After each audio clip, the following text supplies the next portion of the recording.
My mother completely smear campaigned me to my daughter, and she used a visual prop.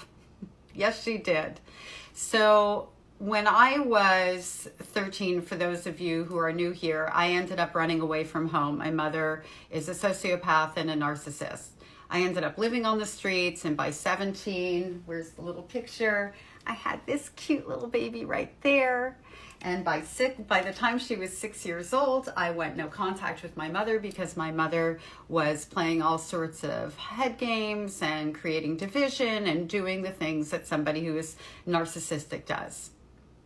Fast forward to now, my daughter is 18 years old and she's going to university in Miami where my mother lives, and she has very fond memories, particularly of my grandmother. So because she wanted to connect with my grandmother, it was easier for her to find my mother for whatever reason, and she began a relationship with my mother. And yes, I was not happy about it. At the same time, I trusted my daughter. I knew who I raised, and I wasn't overly concerned. I created a boundary, and I just asked her, please don't share my life with my mother. I don't need to know anything about her life. If there's something you want to talk about, absolutely bring it to me. But otherwise, that's your relationship over there to handle in any way that you choose. I trust you. I love you. All that good stuff. So when I was 18 years old, my mother manipulated and bullied me into a marriage, not to my daughter's father, to somebody that I was dating, somebody that I wasn't even considering marrying. We had only been together for a few short months. She said, oh, but you're sleeping there, so you have to marry him because what will people think? And, you look like a tramp, which is my trigger word with my mother, because she started calling me a tramp when I was like 9 years old, when she knew I was being molested. So there was a lot of stuff going on. And my mother had complete emotional control over me. So I got married, and she threw me a wedding. What she really did was she took me wedding dress shopping. She slapped a dress on me that she knew I was miserable in. She got the bank manager that I grew up with, her name was Millie, she was awesome, to marry us at her house with a few people there. There might have been some food. I don't even remember. It was a blur. And then, of course, she ruined the honeymoon, which was going to be a night in a hotel where she agreed to take care of my little baby that night, her and my stepfather. My stepfather loved my daughter, so he loved to have her around. Of course, as soon as I got to the hotel, ring, ring, ring, ring, I don't want to take care of her. There wasn't a reason. No excuse, no nothing. Come pick her up. And so it was a honeymoon for 3. Anyway, she took a picture of me in my wedding dress. And whenever my mother wanted to make it seem like I had this horrific past to somebody that she knew I didn't talk about, because I never talked about that marriage, she would put that picture up in the house. Interesting how there's no other pictures of me up in the house. Actually, there's no other family pictures in the house. I don't even have photographs of myself as an infant. I've never seen any. I don't think they exist. But that picture she put up in the house, and it would then evaporate. So with my ex-husband, that picture went up while we were dating, and she's like, did you know, Marnie was married before? She ran away. She's been around. She had a baby at 17.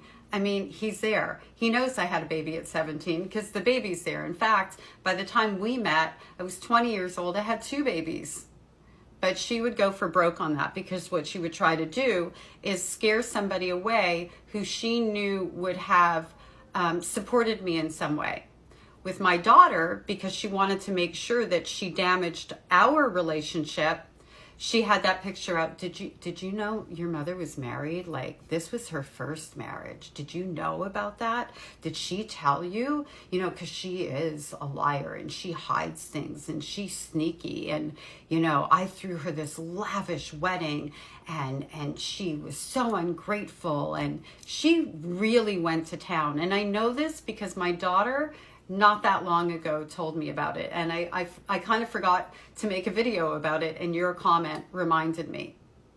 What kind of loving parent would ever, in a million, zillion, bajillion years, disparage their child to somebody else?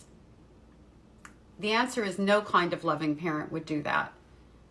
Loving parents want their children to be known as the best thing since sliced bread.